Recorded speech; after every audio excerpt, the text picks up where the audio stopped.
Don't forget to follow us on social media for beautiful food and inspiration.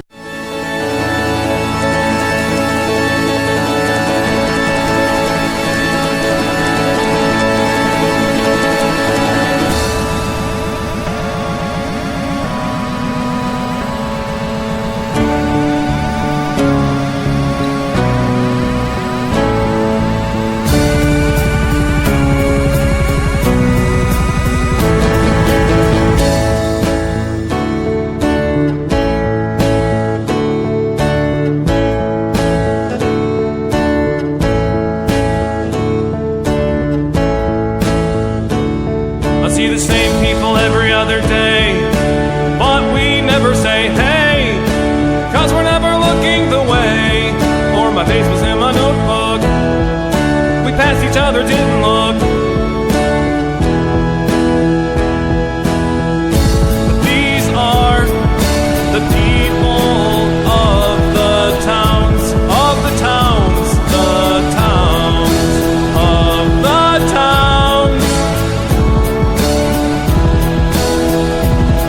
And large cities are just a bunch of big small towns, big small towns, overlapping side by side, big small towns.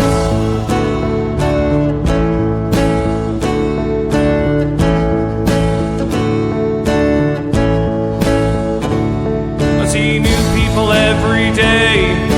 Everyone's on their way, doing the things that fill their day, and I'm going places too, doing the things that I do with my time. We are the people of the towns, of the towns, the towns, of the towns. And large cities are just a bunch of big small towns, big small towns, diagonal, top to bottom, big small towns.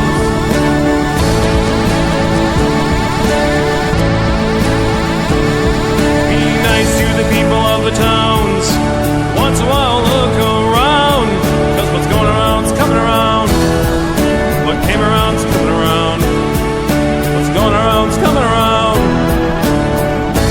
Big, big, big, big, big, small towns. Word gets around in the big small towns.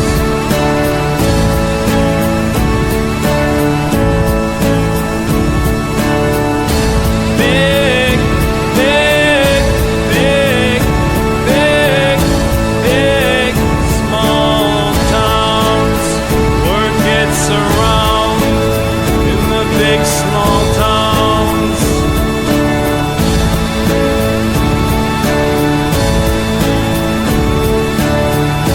Big, big, big, big, big, small towns. Word gets around in the big small towns. Hey everybody, welcome to Downballot. We do this show almost every Tuesday, 7:30 p.m. Pacific, right here on Twitch. That's twitch.tv/Echoplex Media. This is listener and viewer supported programming. So as long as Fourth Wall is still legal, you can go to eplex.store and sign up. And I don't know, you get the whole show, you get discounts on the merch. If you're a Patreon user, don't want to sign up for something new, you can go to patreon.com/Echoplex. And if you don't want to give me any money or whatever, tell a friend about the show. Unless you want to keep your friends, then maybe don't tell your friends you hang out here. I'm producer Dave, and as long as Grindr is still illegal, you could find me on Grindr. This is, as always, is the Councilman. You can still find me on X at @THE_Councilman. Well, that'll be the only website that is still legal pretty soon. I'm sure it will be. In fact, it'll be a robust space of, I'm sure, open and public discourse that's purely civil and very respectful and very bipartisan and open. minded. I'm sure that will be the case. But in the meantime, I'll be there for a few more days at least, and you can find me there anytime you want to hear me rant about this, that, or the other thing. It's probably the only place I go to rant about the big orange Cheeto. You're not going to find it on the docket here on Downballot. We do not get into that unless there's a hyper local angle, like the dude came to Los Altos once, and so we covered it. But we don't do that here. We focus on the local, and we try to keep it that way, and let the Sunday show handle the Plex handle all the madness that is happening in Washington and elsewhere. So no comment from me on all that. The fucking Sunday show is gonna start getting long again. It's gonna start getting long. Yeah, I definitely, as you mentioned, I don't tell anybody about this show because I do want to maintain some friendships and job prospects for that matter. I mean, the Sunday show is why you lost your city council race.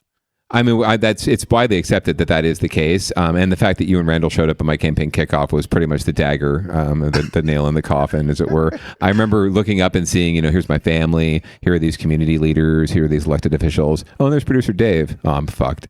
But no, actually, at the time, I thought this is a really interesting cross section of San Jose humanity. So. I don't at all think that Downballot or actually it wasn't Downballot at the time, but Echoplex Media was responsible for my defeat. There were many, many reasons that I was not successful in that race. But you know what? I think mostly you didn't hate the homeless enough. Yeah, that was pretty much it. Especially 8 years ago when it wasn't even like trendy to love the homeless. The councilman was loving on the homeless, and it wasn't the people of Willow Glen and the Rose Garden were not loving him back. So, but long story short, it's allowed me to be here with you and to build this show into whatever it happens to be right now, the 9th best local news podcast in California. According to that guy's blog is illegal now. Oh, snap. So he can't advance us past the morning report or the California report? I'm upset. I don't know. We're coming for you, California. We're coming for you, Guy Marzorati. We're coming for you, Marissa Lagos. I'm kidding. I really do like you guys. Maybe you can have us on your show and we can have you on ours. But anyway, really glad we've been able to build this with you regardless. And win or lose, we do this for the money after all. All right. Well, what do you got for leading off? Well. I remember you saying something along the lines of you were 50-50 on the recall if you lived in Oakland of Mayor Sheng Thao. Well, you would have been right. Let's just say. And if the folks who were running the recall had this bit of nugget of news to play with, maybe it would have been an even heftier defeat. But we're going to find out more in this clip here about Sheng Thao and what she's doing now. Recall now the criminal indictment. Sheng Thao tonight accused of conspiracy and bribery charges along with her romantic partner, Andre Jones, and 2 local businessmen. NBC Bay Area's Emma Goss has reaction from Thao and a look at how the race for Oakland's mayor is shaping up. Tonight, Sheng Thao's attorney is denying all charges, saying the indictment lacks evidence. But prosecutors say they have plenty of it, including a money trail that links Thao and Jones to the alleged crimes. A smiling, composed Sheng Thao leaving Oakland Superior Court Friday morning after pleading not guilty to charges of bribery, conspiracy, and mail-in wire fraud. Her attorney vowing to fight the charges. The mayor looks forward to defending herself against the former mayor, showing that there is, in fact... Do we apply that honorific like we do to the former president?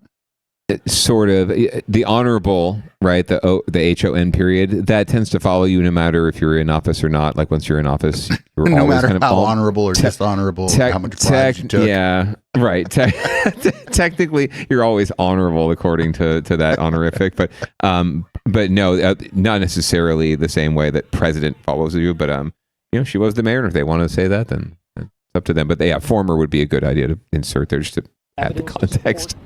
These charges, and we will look forward to doing that in the courtroom. The 6 counts against Thao and Jones include allegedly using her influence as mayor in a bribery scheme with father and son city contractors David and Andy Duong, leaders of Oakland's main recycling service, California Waste Solutions. This public trust is broken when elected officials agree to a pay-to-play system to benefit themselves. Prosecutors noted text messages exchanged between Andy Duong and a co-conspirator weeks ahead of the November mayoral election, promising Thao would buy 100 modular housing units from a company run by the Duongs. Guaranteed? Andy Duong texts back. Prosecutors allege the Duongs funded a negative mailer campaign attacking Thao's political rivals. They went out 1 week before the 2022 election. Former city council member Lauren Taylor, who narrowly lost to Thao in 2022, addressed the indictment Friday. When we talk about a 677 vote margin, those flyers that were funded through this scheme clearly had a direct impact on the outcome of our election. The multi-year investigation was a coordinated effort with the IRS, U.S. Postal Inspection Service. I told you that's who was coming. You remember when I told you that's who's coming for you? It's the fucking post office. The post office always gets you. And the FBI. Our cameras were there last June when agents from the FBI raided Thao's home as part of the investigation. If convicted on all 6 counts, Thao and Jones both face a maximum sentence of 95 years in prison. Jones and the Duongs have also pleaded not guilty. Andre, do you have any comments? In Oakland, Emma Goss, NBC Bay Area News.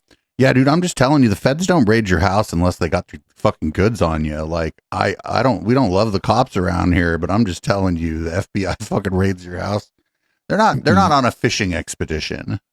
Yeah, and we'll hear a little bit more about that in a Downballot watch in another incident. But yeah, it's just not look good. And indictment, obviously, they're not going to, like you said, the FBI is not going to raid your house unless they have reasonable suspicion. The DA and the federal attorney, I guess, the U.S. attorney is not going to indict you unless they're pretty damn sure they can make the case and prove it.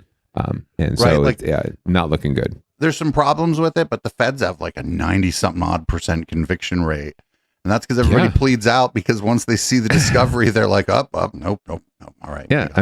They got the former president too, right? Or was that more of a local case? I forget. But regardless, they tend to win these cases. So not looking good for the mayor, not looking good for the Duongs. Interestingly, the councilman actually took a meeting with Victor Duong from California Waste Solutions, one of the other Duongs, the lesser or other alternative Duongs, had a little coffee with him just to talk garbage during the campaign. Cal Waste Solutions runs part of the garbage game here in San Jose, not the whole thing. It's completely trifurcated between trash, recycling, and green waste. Anyway, so they do our trash, our actual garbage that goes to the landfill, comes through Cal Waste Solutions. So yeah, I have some experience with these guys. Never was never offered bribes or quid pro quos or anything. Should have like won that. your race. I don't even think they gave it. I don't even recall them giving me a donation when it came down to it. And that's really the only reason I was meeting with them. Let's be honest. There's a lot of folks out there who are like, oh, I don't take PAC money. I don't want to take, fossil fuel money. I don't take this money or that money from these people or that people. Whatever, man. Like if we were all like so saintly, right? No one would make any money. There would be no business. If we all followed every union boycott, we wouldn't be able to buy shit. So let's all get off our high horse and use these dollars from these shady people and these people we don't like. Let's take their dollars and let's use them for good. That's my philosophy with nonprofits. It's my philosophy in politics. Like, you want to, PG&E, you want to give me thousands of dollars? Great. I'm going to use it to win, and I'm going to use that win to legislate against you. If you're comfortable with that, that's cool with me. Right. So, you're going to give me money once. Yeah, right. And that's fine. If you like what I do for you, and you like how I dismantle your monopoly, then you can give me money again, or you can bankroll the person running against me next time. But whatever. If you want to, if McDonald's wants to give my nonprofit money to do a youth production, right? That'll fully fund our youth production. Absolutely, I'll do that, despite the fact that McDonald's gives kids diabetes in our community, right? But I'll take their money to do better than they'll ever do with their Happy Meals. And so anyway, that's my soapbox moment for the show. Leading off. Fantastic. We're going to move on to Down Ballot Watch, which is local politics. This show's a local politics show, but this is like local politics. Yeah, so this is building off the last clip we just saw. Lauren Taylor, who was a key opponent of Sheng Thao in the election that put her in office, has surprisingly enough announced that he's interested in getting back into that mix. So we're going to learn about that from ABC7. Meantime, former Oakland City Council member Lauren Taylor has announced plans to run for mayor. He spoke one-on-one with ABC7 News reporter Ansar Hassan after he filed his paperwork for April's special election. They're coming up right here. With his 92-year-old grandmother at his side, former City Council member Lauren Taylor says he's not giving up on Oakland, and that's why he's running for mayor. I'm a political outsider who has 4 years of experience. That's just enough to really understand what's going on, but not enough to be entrenched and enslaved to the forces that really have been driving things here in City Hall. Interesting choice of words. He served 4 years on City Council beginning in 2018, but then lost the race for mayor in 2022 to Mayor Sheng Thao. She was recalled by voters in November, which led to the special election for the new mayor this coming April. Anything major that you want to see?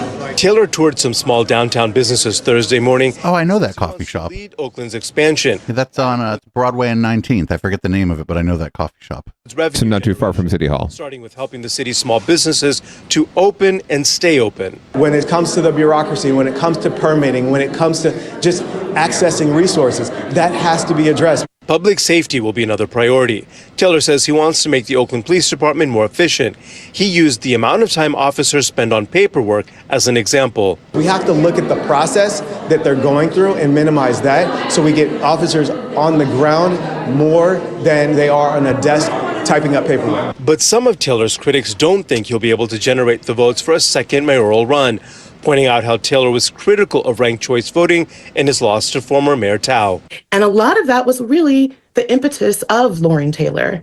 He was the one who pushed against ranked choice voting. And as far as I know, he may have had some involvement and collaboration with folks who were working towards the recall. So I also encourage us to think about what that means. Taylor joined. Wait, was this story before the indictment?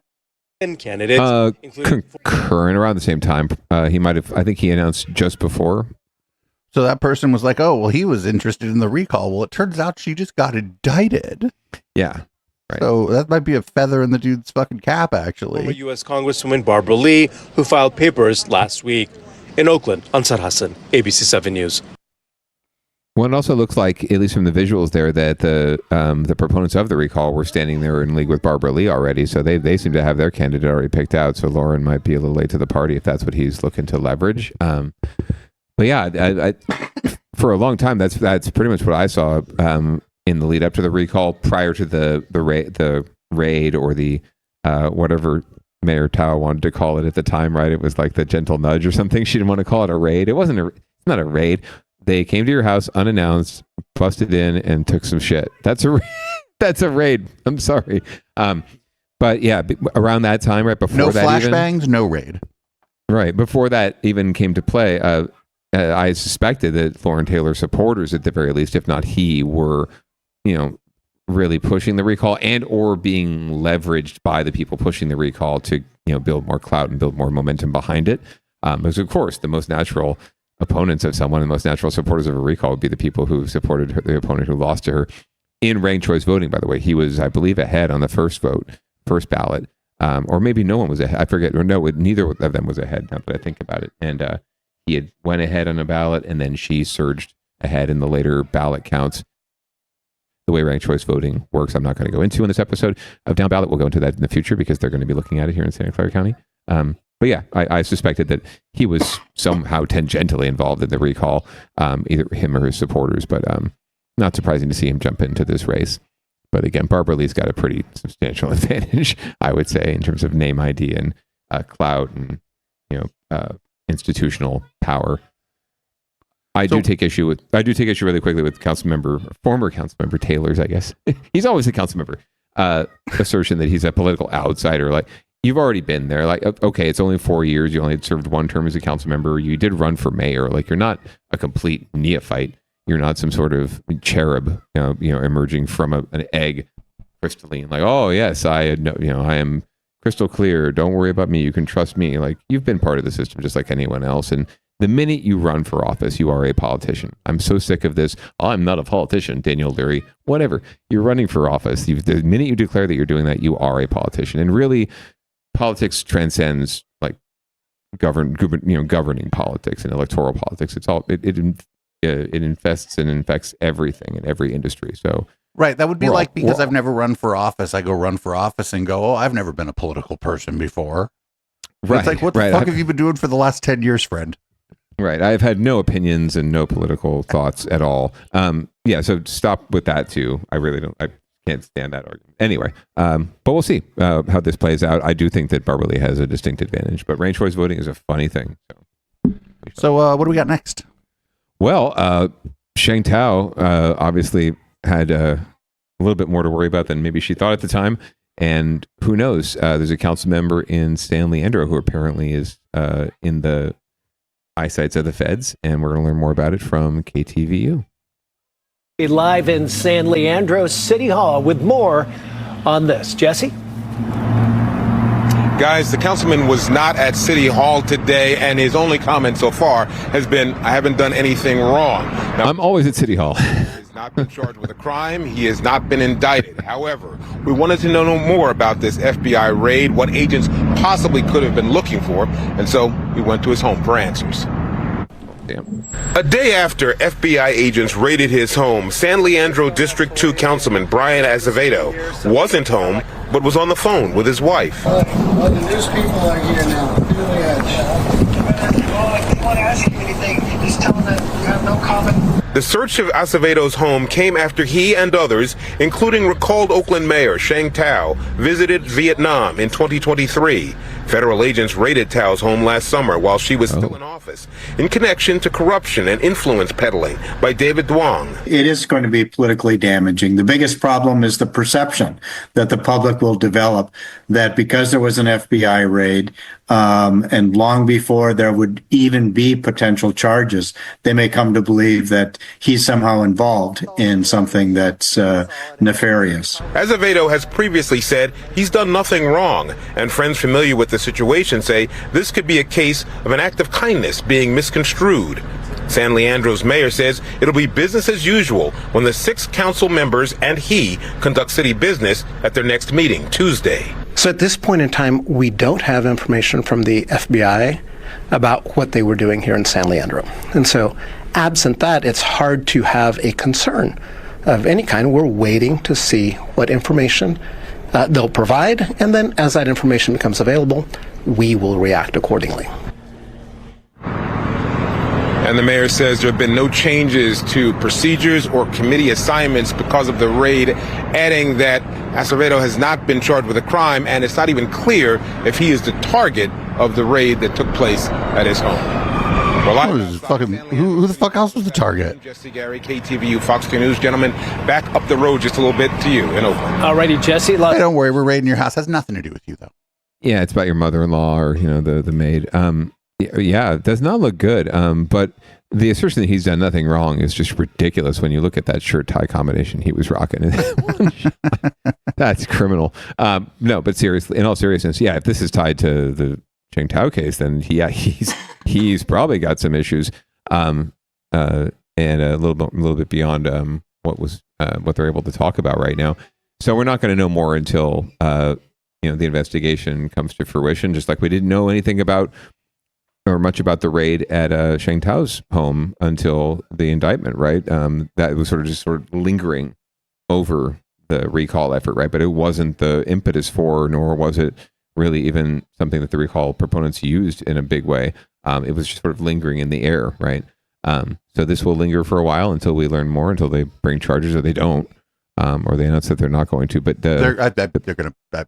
The FBI doesn't raid your house and then not bring charges. They've got you. They're like they like know what shelf the thing they're looking for is on by the time they raid your house. One would hope they wouldn't risk, like the gentleman from the Markula Center said, ruining someone's public reputation, right, and perception of someone. Oh yeah, the FBI never ruined anybody's public reputation without cause. Right, they would never want to do that. But that's the risk, right? That's the risk in doing something like this, unless you know for sure, or unless you know what you're going for, like you said, or you know what shelf it's on. You do run the risk of putting someone in a bad position like that, and that can come back to bite you in the butt. I don't know what kind of legal recourse people have in those situations, but yeah, we'll yet to be seen. All we do is hear we see something like this happen, an investigation like this begin, and all we hear is usually from the elected official, I have done nothing wrong, and the investigation will exonerate me, and you can count on me. And how many times, producer Dave? 99 out of 100. Yeah, they're full of shit. Right. So we'll see, including our most recent council member from District 3 and everyone else who's resigned in disgrace over the past many years. I did nothing wrong, and history will prove otherwise. Well, thank you, President Nixon.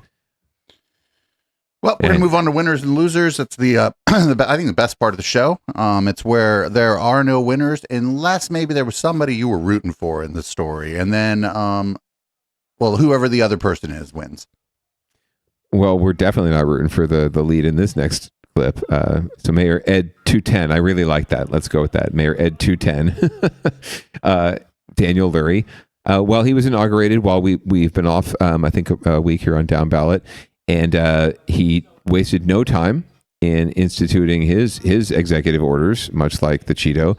And his very first order of business was one that probably came as no surprise to his detractors, and was widely brushed under the rug. I had to dig to find this one on ABC7. None of the other local news outlets carried it, or at least posted the video of it on YouTube. But anyway, we're going to find out more about what his very first act was as mayor. Hooray.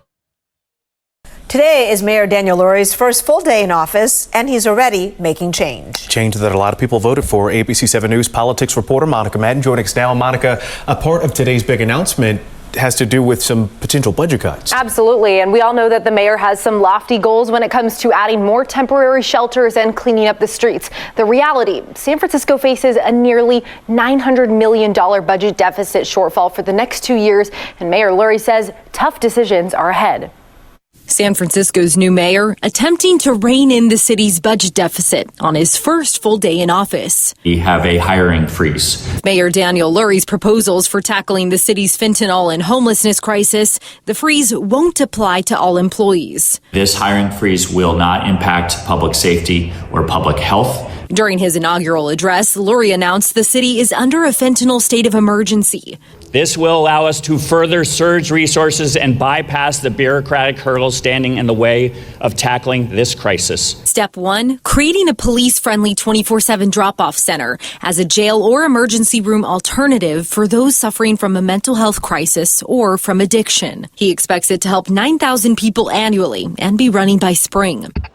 Getting people to accept help might be one of the biggest challenges. We're in the 6th Street corridor south of Market Street, an area that Mayor Lurie says he wants to prioritize cleanup efforts and fentanyl seizure. But he also says don't expect any drastic changes overnight. There's a lot of trauma that happens out here. Louis Gomez, formerly addicted to drugs himself, now volunteers to help others get clean. People are ashamed to ask for help. So what's your message to the new mayor? Good luck. Speaking from experience, the root causes of why I wanted to use and really dig deep of what was going on with me. He says those struggling with addiction have to want the change themselves, not be forced into it. And that's what's going to continue on that cycle of use and homelessness, So the person's got to want it. Not convinced the change in leadership will equate to change on the streets. If you take one person off the streets, there's going to be 10 more coming right behind them. The streets have been like this before, so we'll see what happens. And we asked Gomez what he thinks would make a difference on the streets of areas like the 6th Street corridor, and he said more police officers. Right now, though, SFPD is more than 200 officers short of the recommended staffing levels. Julie. Why'd you paraphrase that part? Lots of work ahead for him. That's interesting. Yeah, I don't necessarily buy that he's saying that, or at least that's the widely accepted perception of people on the street and former addicts. I really do appreciate hearing his perspective, and then the missive to the mayor. Good luck, right? Like he's like, I've been here, man. I've been there. I've been here. I've been around. Seen a lot of mayors come and go. Seen a lot of supervisors come and go. A lot of elected officials come and go and do their little walking tours and talk a big game about change and overcoming bureaucratic red tape and doing something about this crisis, right? Or that crisis. And he's right. Like it's good luck. Heard it before. We'll see what happens. I do absolutely now want to have an episode of Downballot that's dedicated to just sort of the point counterpoint or just the crossover between Mayor Ed 209 and 210. I want to just intercut clips. They're saying, like, they're speaking from the same mouth. They're saying exactly the same thing. And they're convinced that, forcing the issue and putting more cops in the street and forcing people to take treatment or to take housing or to take whatever they want to give them to get them out of the way and out of sight is going to work. It's not. But I'm excited to see them try because, it just means at least they're trying. At least they're doing something, right? Good luck. Like the guy said. Good luck. I said, it was interesting that, because the guy they interviewed on the street seemed pretty thoughtful, like he had thought about these things. And they're like, oh, what he said they need is more cops. I just wonder what he actually said, right? Yeah, right. Exactly. Like, in what context, too? And for what purpose do we need more cops down there? But yeah, I find that a little shady myself, too. But hey, it's local news and local reporting. We're going to get into that and get your shit together later.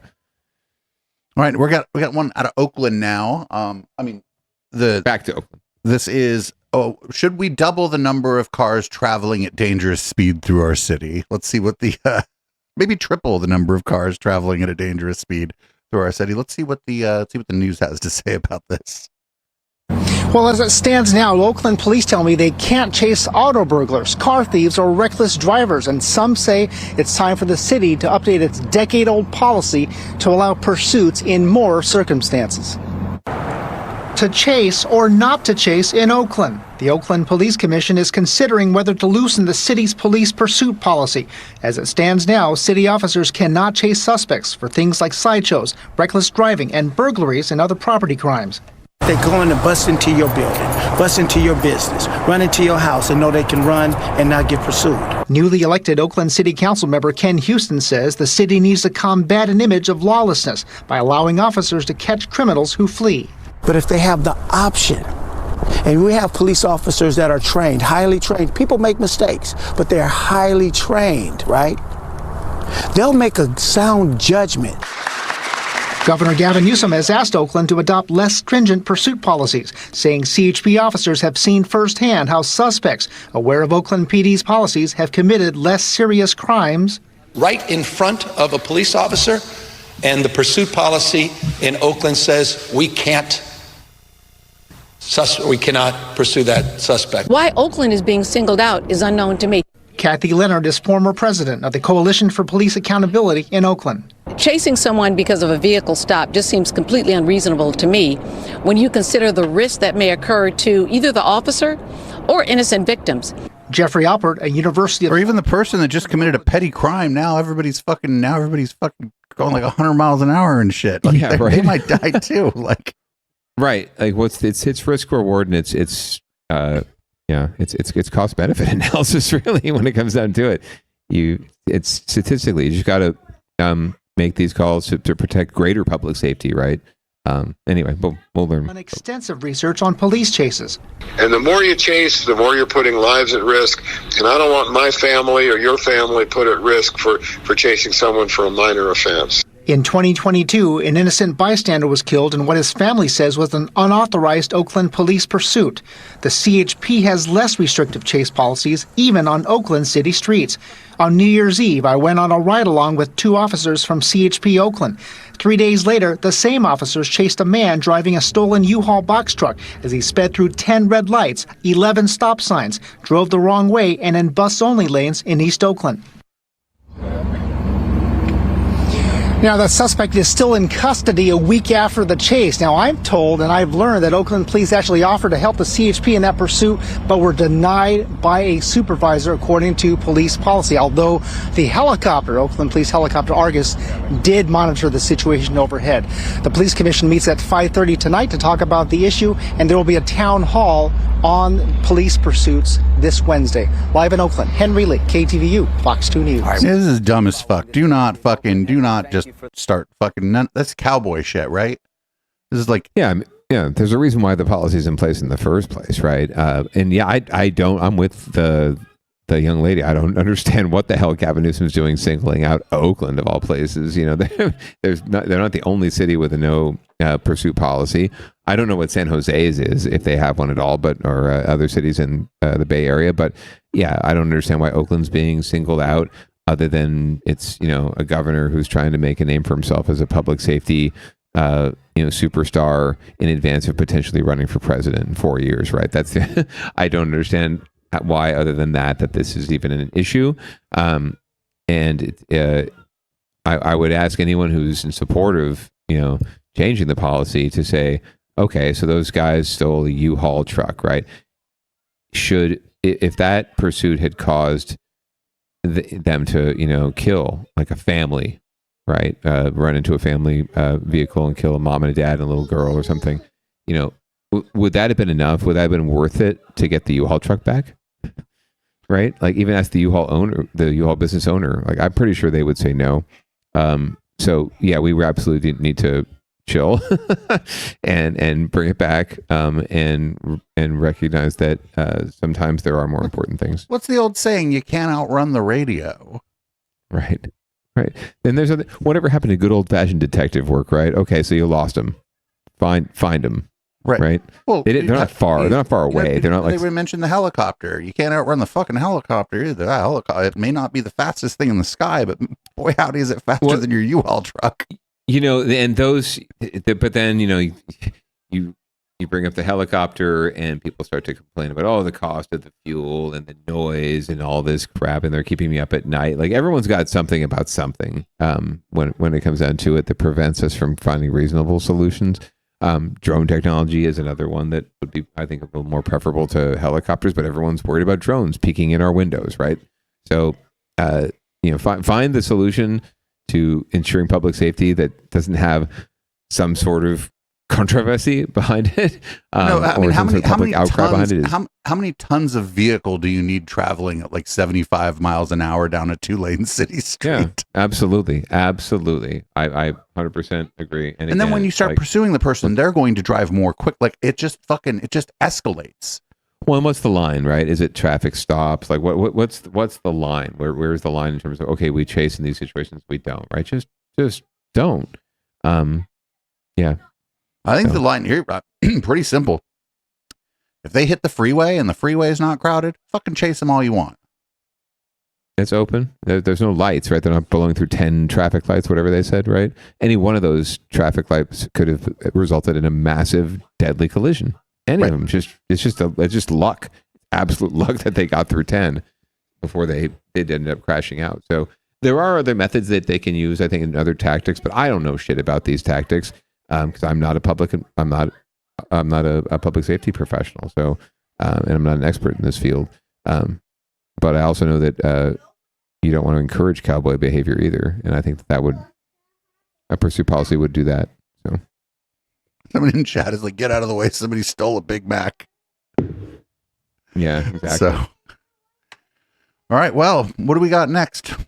Well, this is an interesting story. So, I caught it in sort of the dregs of the last 2 weeks of news, and I don't remember seeing it live, but we're going to learn more about it. But OpenAI has had a whistleblower who died after a parent's suicide recently, and now his parents are looking at reopening an investigation into his death. So we're going to learn more. He's from San Jose, so we're going to learn more about that here from LaMonica.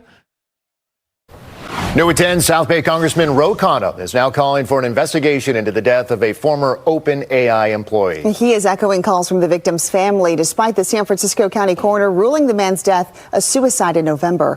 KTVU South Bay reporter LaMonica Peters is live in San Jose tonight. Looking fabulous. LaMonica. Christina, the parents of Sushir Balaji say they don't believe their son committed suicide, and they'd like to have an outside agency investigate their son's death. You can see how happy he is We want the viewers to see his happy mood just before his death. The parents of 26-year-old Sushir Balaji say they continue to have questions about the death of their son. They say on November 26, Balaji was discovered dead in his San Francisco apartment from an apparent gunshot wound. San Francisco police say it appeared to be a suicide, and there was no evidence of foul play in its initial investigation. Still, his mother says there were things out of place in his apartment. And the pen drive is missing. And then his computer was messed up. His desktop was left on for 3 days. It's messed up. Balaji started working as a researcher for OpenAI in 2020, and after resigning, he publicly claimed the company violated copyright laws while developing ChatGPT. His parents say he was called to be a witness for a case against OpenAI 4 days before his death. Ahmed Banafa is an engineering professor and tech expert at San Jose State University. They basically what they said that's not true, and they're going through the case and they're trying to prove that this is publicly available information. Another avenue that they went through is they start striking agreement with certain news agencies. Ramaro says they're conducting an independent autopsy and have received support from Silicon Valley Congressman Ro Khanna, who posted this message on X about the case. I am heartbroken by your loss. Given your very serious concerns about foul play, I do believe that there should be a full and transparent investigation into the death by the FBI or appropriate agency.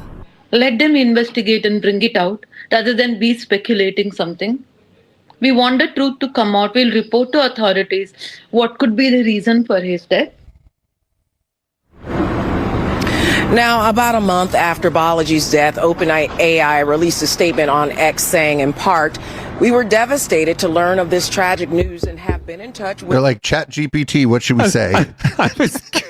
I'm trying to hold it back. The joke is just right there. Sorry. Sushir's family to offer our full support during this difficult time. Our priority is to continue to do everything we can to assist them. We first became aware of his concerns when the New York Times published his comments, and we have no record of further interaction with him. We respect his and others' rights to share views freely. Now, Balaji's mother says she plans to meet with San Francisco's DA, and she also says she'd like to meet with the FBI or some other appropriate agency with the help of Congressman Khanna. Christina, Mike? LaMonica Peters live for us tonight in the South Bay. LaMonica, thank you. So there's a couple things going on here. One, like, was he the registered owner of a firearm? You know, this is an important question, because if he wasn't, well, then I don't know about this. Right. Or there are a lot of illegal guns floating around, but it's not like the fucking software engineers are that got their finger on the pulse of that industry. Absolutely lots of questions, and that not just is he a registered owner of a firearm, but if not, then where did he get the firearm? If he did commit suicide, and then does Sam Altman have a gun? Like, what's going on here? There's a lot of questions. I didn't quite understand what she meant. Like, it wasn't that she has like a heavy accent and I couldn't understand her. I didn't understand what she meant when she said like his computer had been on for 3 days and everything was messed up.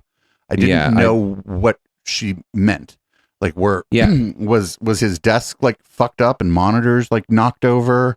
Do you know what I'm saying? Yeah, there's a little bit to be desired here in terms of clarity on a lot of things, but I mean, again, with just like with the FBI and raiding a house and the U.S. attorney and prosecuting someone, I would venture to guess that a Congress member like Ro Khanna's stature, especially, he's got a national reputation or profile now, right? He's angling for something bigger one day. He's not going to get involved in a public way on something like this unless there's, either a reason to or reasonable suspicion, or at least it's a legit concern. What if OpenAI just didn't give him any money for his campaign? I mean, it could be that. It could be the reverse Trump, I guess, where he's got it in for these folks. But Ro's built his reputation and his career on supporting Silicon Valley and being supportive of the industry. So I don't think that he's going to risk that. But it's interesting that he's taking this on. and we'll see where it goes. But there's not enough smoke there for me to think that there's fire. And this is certainly something out of like if it was true, that maybe OpenAI engineered this person's death to avoid prosecution for something, or being exposed or something. Right, but did the AI do it, or did the humans do it? Yeah, right. No, I'm I don't sorry. know. This is fucked up. So either way, it seems like something out of a TV show more than anything else, rather than a news story. And real quick, like when people end their own lives, a lot of times the people closest to them don't know. Right. And so I guess I just tell you, the parents didn't know, if this guy was going through something. And maybe not. Well, he's dead. So, but if you're out there and you're going through something, talk to the people around you. Because you don't want that to be your loved ones being hit by this as a shock when they could have helped you. Talk to somebody, right? Like we can't post the number here on on the live stream, right? The live number, but please talk to somebody. And I'm honestly forgetting there's a very simple one now. Is it 888? I forget. There is a very simple one. I'll look it up while we're here to give folks to call if you are in need. Oftentimes they don't know. Parents especially don't know, and it's completely understandable especially for younger people, right? Because they still have that "I don't want to disappoint my parents" shit happening. Yeah, and especially, and I'll even go in deeper. Asian communities and South Asian communities and families. There is definitely not tradition at all, but the higher likelihood in some cases that these things do get brushed under the rug because of expectation and culture and other stigma.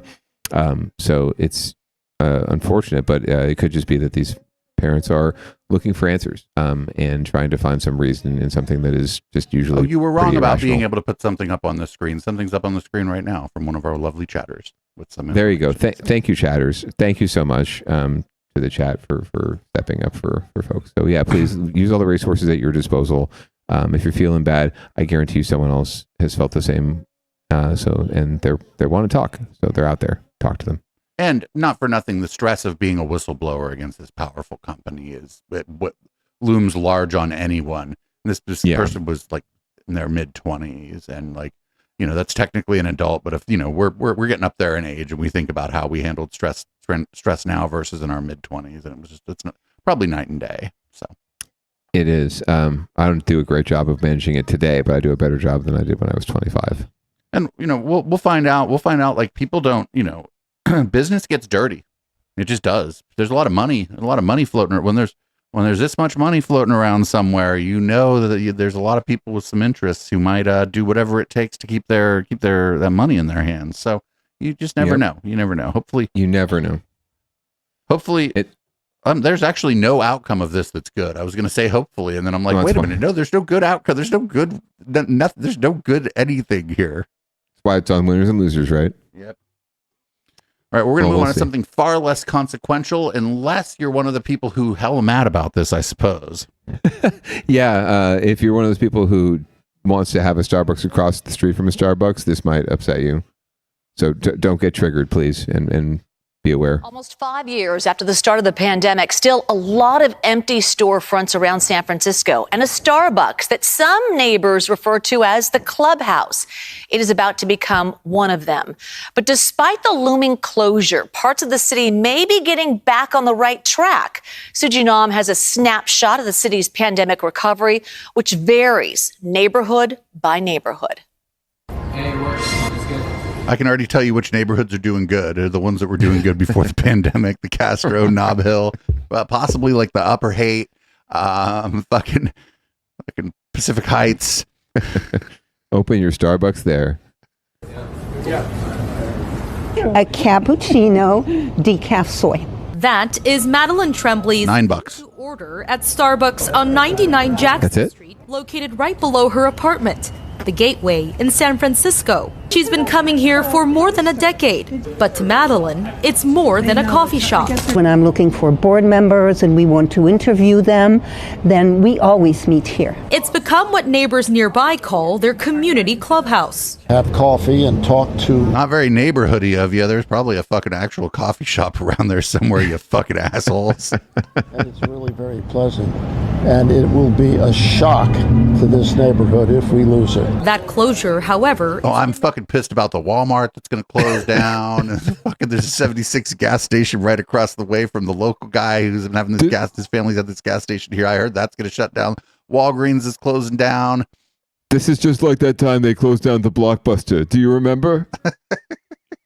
Minute. A Starbucks spokesperson sent us this statement, writing in part, quote, "We continually evaluate our business to ensure a healthy store portfolio. After careful consideration, We should be like, go to the Starbucks across the street. to close our store at 99 We're proud to have many Starbucks.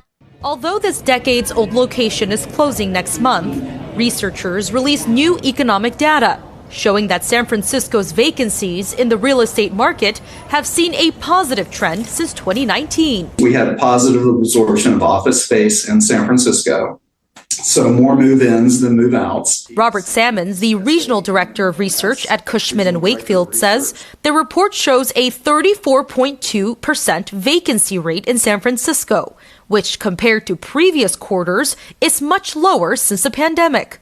Because of AI, they started the trend. They are much more in office as well. According to the report, communities like 3rd Street Corridor, the Presidio, and Mission Bay had the lowest vacancy rates last quarter, compared to neighborhoods like Soma, Mid-Market, and Potrero Hill with one of the highest. When they say mid-market, they mean the TL.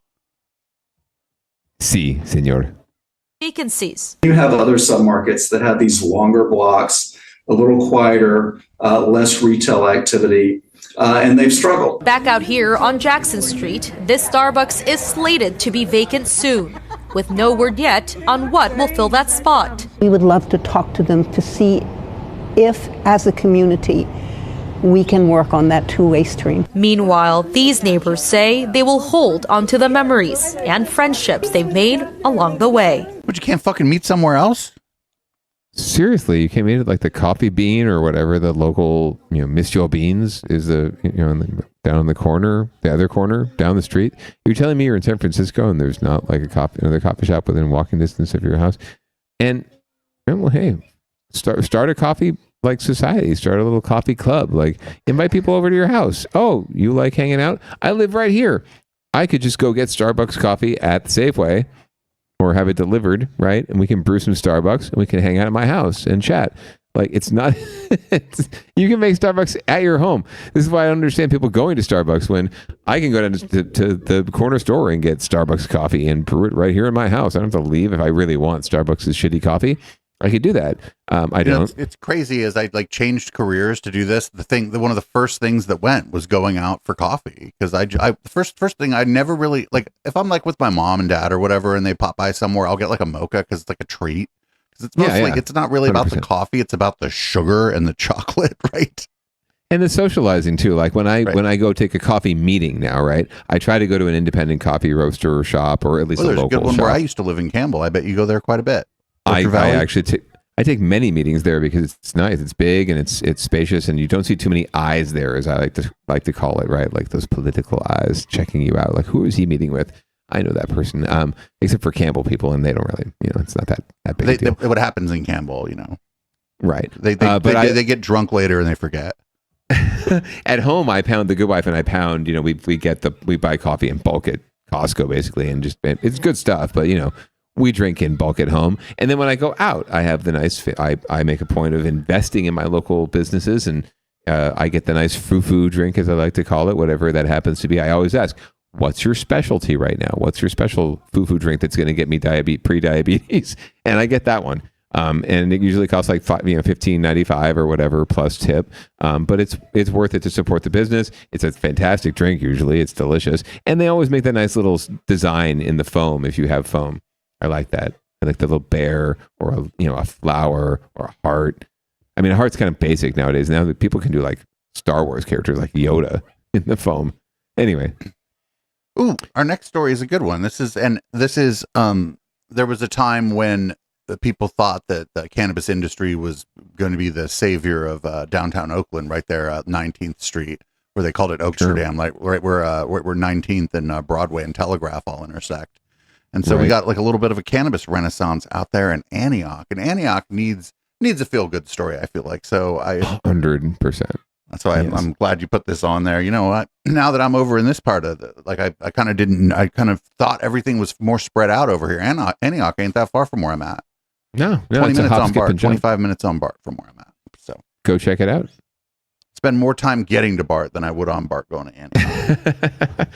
And Antioch would appreciate it. So we're going to learn more about what they're doing to revitalize their downtown with weed. A new business in Antioch is creating buzz and maybe even raising some eyebrows. Reporter Andrea Nakano gives us an inside look at a new Not really raising some eyebrows. It's more like making some eyelids dip.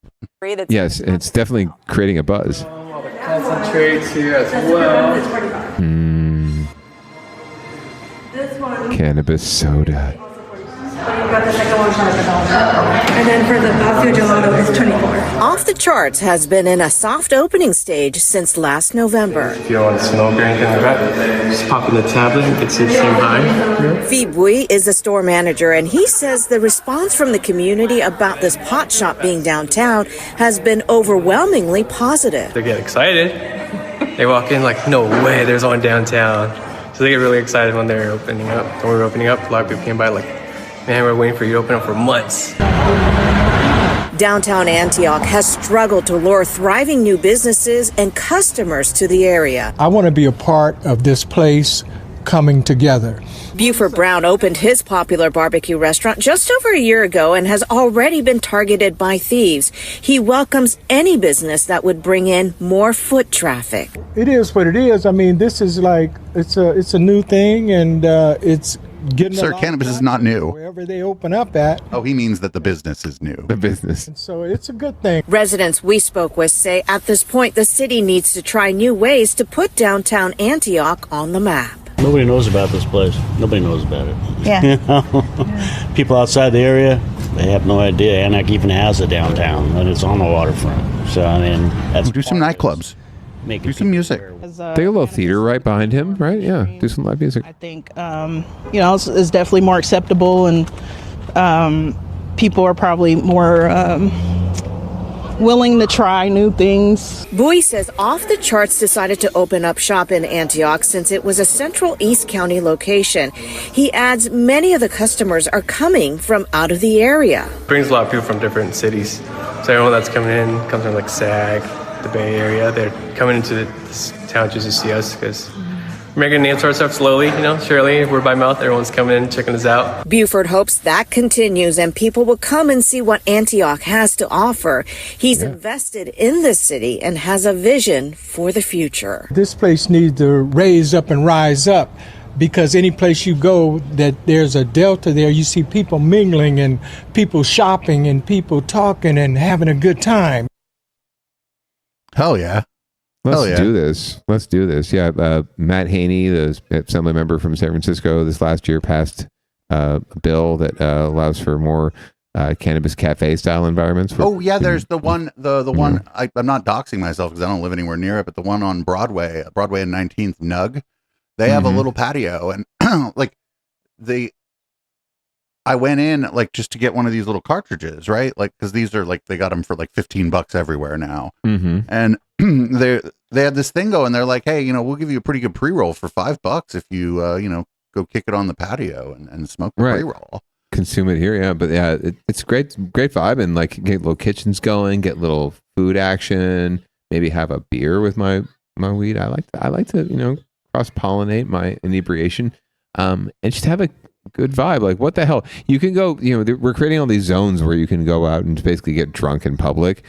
I really hope that they're considering cannabis and all of this now, especially here. Yeah. Especially because if you're having these kind of events that are outside, I think having cannabis is going to be like a calming force in some ways. Completely. First of all, some people that are weekend warriors, or just people that are just drunks that don't smoke that much weed, maybe they fucking take a couple fucking massive fucking rips and fucking go barf in a trash can and go home instead of starting a fight. Like, I mean, I would hate to paraphrase or even quote Bill Hicks, the late great comedian, but yeah, he had that whole routine about, have you ever seen two stoned people get into a fight, like a real fight, and they're just stoned, right? Like, no, because this is the fight. Hey, man, what? I don't like what you just did. What'd I do? Yeah. But what I'm saying is, like, these outdoor spaces, like, if all they're offering is alcohol and weed's legal and they're not offering it, they are like missing it. First of all, they're missing an opportunity because cannabis is just more expensive.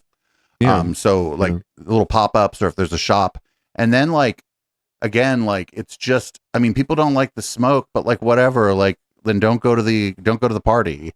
I mean, I don't like watching people do blow on tables. I don't like the smell of alcohol in the air. I don't like, there's a lot of things I don't like. A lot of sweaty people sometimes at raves. There's a lot of odors that I don't like, man. But get over it. And party on. That's all I say. Party. Oh, here we go. We're now going to go to Get Your Shit Together. It's NBC Bay Area, Get Your Shit Together. And, maybe I would have seen this and not noticed what you noticed. So why did you put this in Get Your Shit Together and specifically call out the local news as who needs to get their shit together here? Right. Well, this is, it's a story about Waymo. Like, it's in the headline. There's actually a whole subset of the clip you'll see that's about Waymo. But this has nothing to do with Waymo. Like, this entire story, the reason this story is on the news has nothing to do with Waymo, and yet the local news, NBC Bay Area, is making hay out of it. And I'm going to point out one quick thing. You're going to hear new weekend anchor Bigad Shaban, who's been on our show before as part of the investigative unit, right? He is now anchoring on the local news to take over for Terry McSweeney, who retired. So is this the new norm from them to sort of bring the investigative unit work into main stage stories? I don't know. All I know is that someone died, a dog died.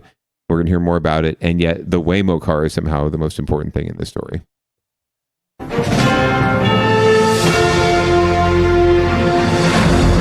We start tonight with breaking news in San Francisco. One person and a dog have died following a multi-car crash on city streets. And police say the crash could be linked to other hit-and-run collisions just moments earlier. This happened on 6th and Harrison in the Soma district of the city. Now, one of the cars hit was an unoccupied driverless Waymo car. The company says its vehicle was stopped in traffic and hit from behind. NBC Bay Area's Alyssa Gord is live in San Francisco, where the investigation is underway. Oh, wait, that guy, the new anchor, wasn't that the guy that kept doing all those stories about how San Francisco can go fuck itself?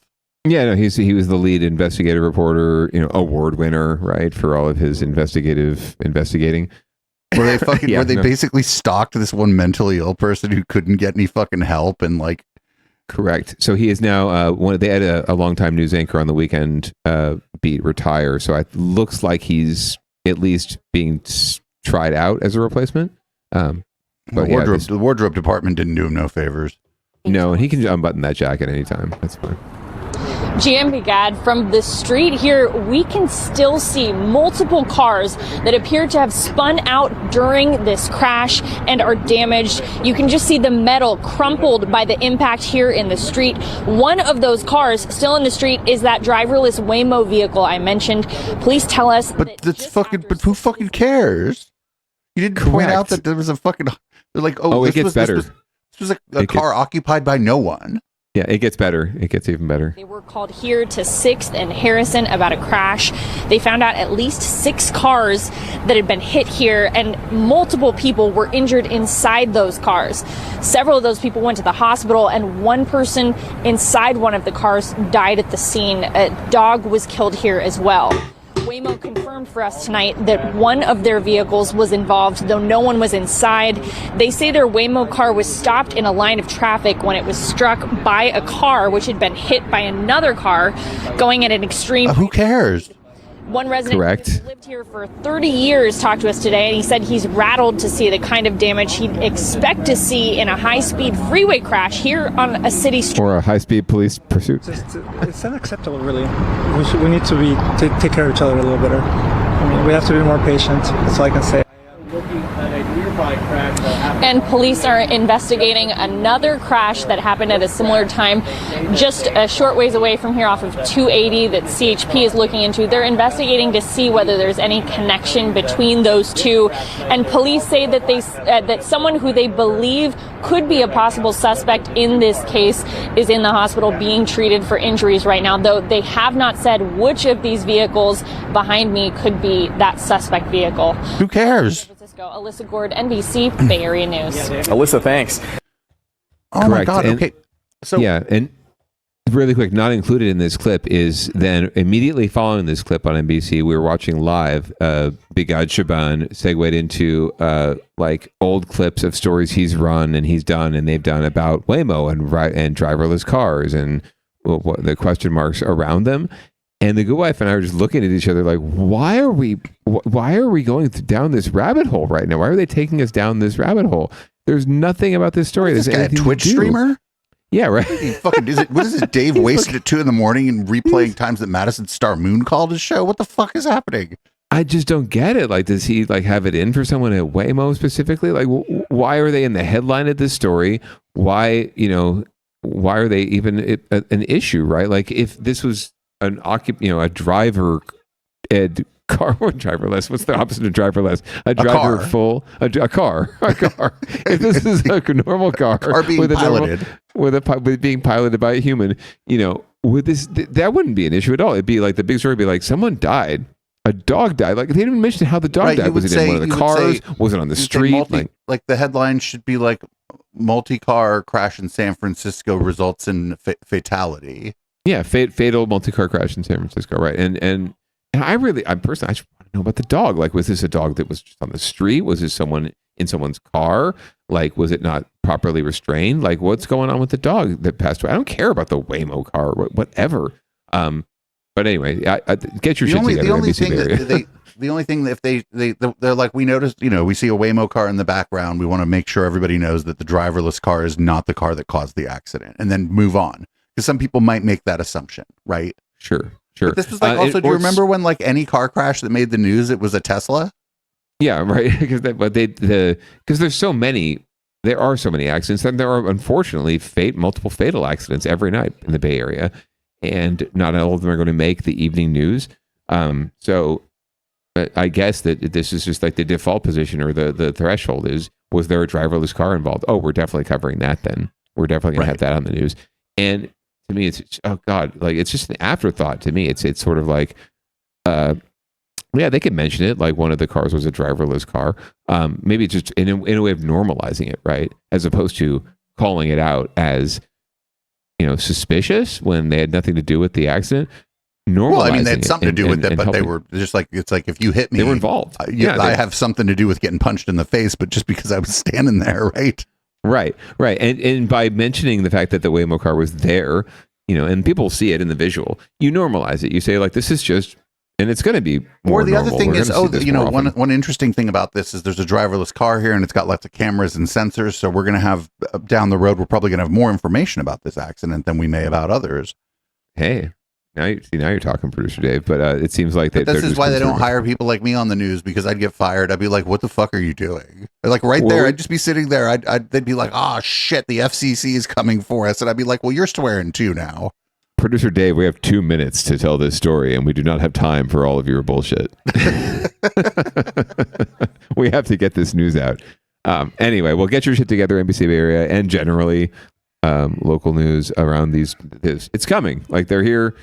Not doing anything about them. Driverless cars are here. They're going to be a part of our normal life. So make them part of our normal life. Don't make them the focal point. And by doing that, make them somehow like the enemy or drive a wedge between. So when I was in the city, I was in the Mission, and there's a lot of these cars driving around the Mission. I tried to get an argument with one. It wouldn't argue with me. I started yelling at it. I was like, "Hey, you idiot! Learn to drive." It didn't have GPT installed. No, it didn't. It didn't argue with me or run me over or anything. No, it didn't have Gemini or Siri. If it had Grok, it would have run me over. There you go. Absolutely would have. But after charging a $15 fee.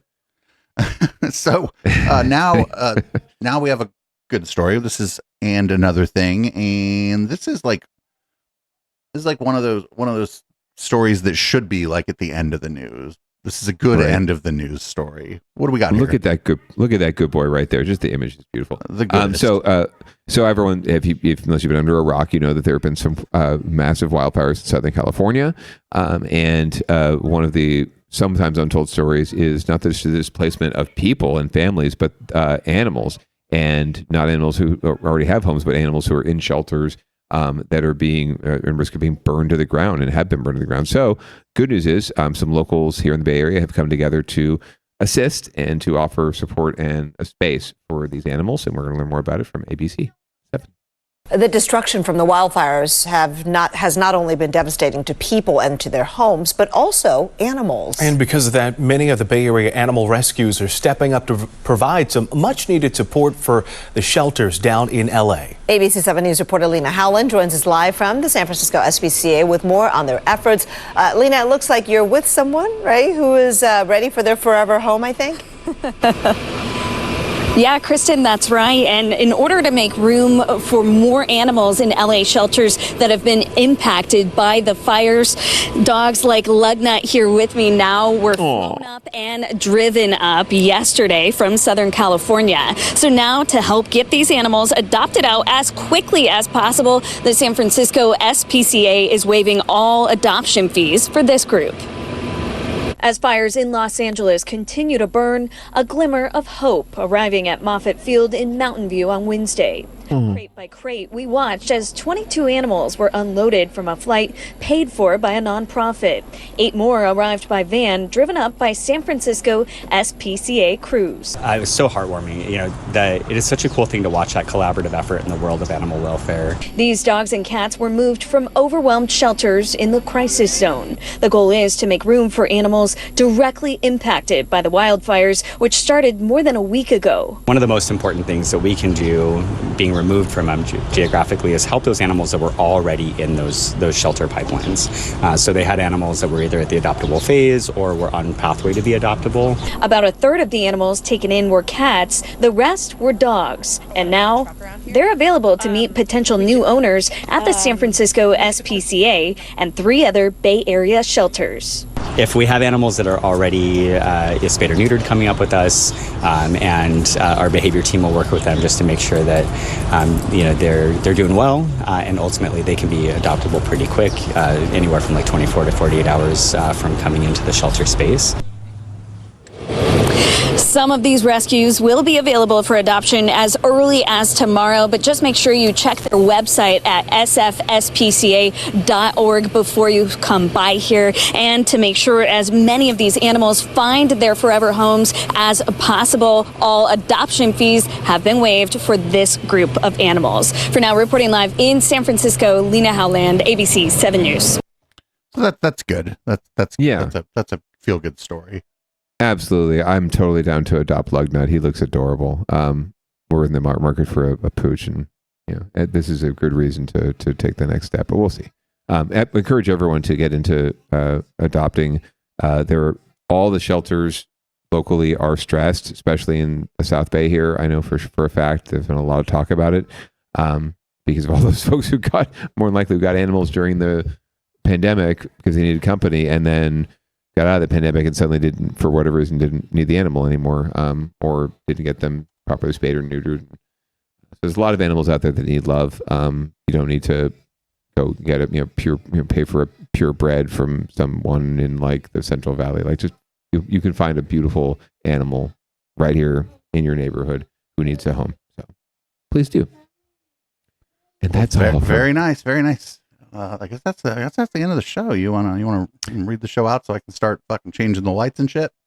Absolutely. Well, producer Dave, please enjoy your red light tonight. Everyone else, stay tuned for public comment. It's going to be effing lit as usual. I can see Los Gatos on the docket. I can see Kern County. I see Sarasota, Florida. Oh my God, it's going to be lovely. So please tune in for that following Downballot. As always, we do the show every Tuesday night, except when we don't, at 7:30 Pacific. And we encourage you to tune in and learn about all the places you can find this show, both live and recorded, at echoplexmedia.com. Make sure that you tune in for all of the other wonderful shows on this network. We invite you to get vaccinated, to wear a mask when it's appropriate, Don't wear pants if you don't want to. It's entirely optional. I'm not wearing them right now, and it's just very freeing. And we're going to leave you with some audible smoke signal and invite you to tune in next week when we do it all again. And I hope you have a great and wonderful night. Peace out.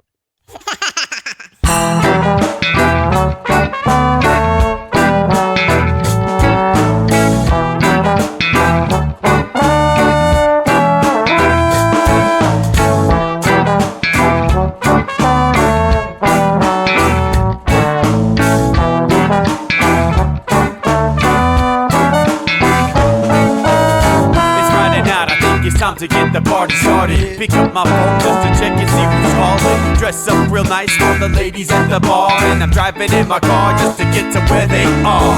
Here at the local scene is where I plant my feet. It's where I smoke my cigarette and I hold my drink. I look at all my friends, they're all blazing greens. Here at the front of the stage waiting for MTV. Where are those guys who's standing next to me with a pipe in his hand ready to blaze for me? About 5 minutes later we're all singing Queen. Now get the fuck up on stage, man, rock the scene, yeah. We do what we want, and what we want is to jam. So sit back and enjoy the band. We do what we want, and what we want is to jam. So sit back and enjoy the band. Enjoy that band. I turn and head back to the bar for a refill, man, because you know where we are. We're headed out to the car to smoke another one and another one. Now just when the magic starts kicking in, I hear relapse playing, you know it's time to head in. Alright everybody, now it's time to grab a new drink. Spark it if you got it and then pass it to me, yeah. We do what we want, and what we want is to jam. So sit back and enjoy the band. We do what we want to do, and what we want is to jam. So sit back and enjoy the band. Enjoy that band. Last up on the bill for the show tonight is Down and Dirty at 5, so we're headed outside to spark up another joint. Now who's got my lighter? Stoner E, of course, shouldn't you be inside? I'm all up in this bitch, being who I gotta be. I'm fucked up like the U.S. economy. The truth is that I don't think logically. Stoner E take you on a psychedelic odyssey. Now inside motherfuckers is rocking me, and outside shit we smoke a lot of broccoli. Rocky the roller, yo, that sexy girl be jocking me. Ain't too drunk to fuck, but I'll probably do it sloppily. We do what we wanna do, and what we want is to jam. So sit back and enjoy the band. Enjoy the band, enjoy the band. We do what we want to do, and what we want is to jam. So sit back and enjoy the band. Molly say that he like jamming, and he hope he like jamming too. Well, I gotta say, thank you, Bob, we do. Yes, I gotta say, thank you, Bob, we do. Well, Bob Marley said that he like jamming, and he hope we like jamming too. Well, I gotta say, thank you, Bob, we do. Yes, I gotta say, thank you, Bob, we do. Yeah, we do what we want, and what we want is to jam. So sit back and enjoy the band. We do what we want, and what we wanna do, what we want is to jam. So sit back and enjoy the band. Enjoy that band. We do what we want, what we wanna do, what we want is to jam. So sit back and enjoy the band. Enjoy that band. We do what we want, and what we want is to jam. So sit back.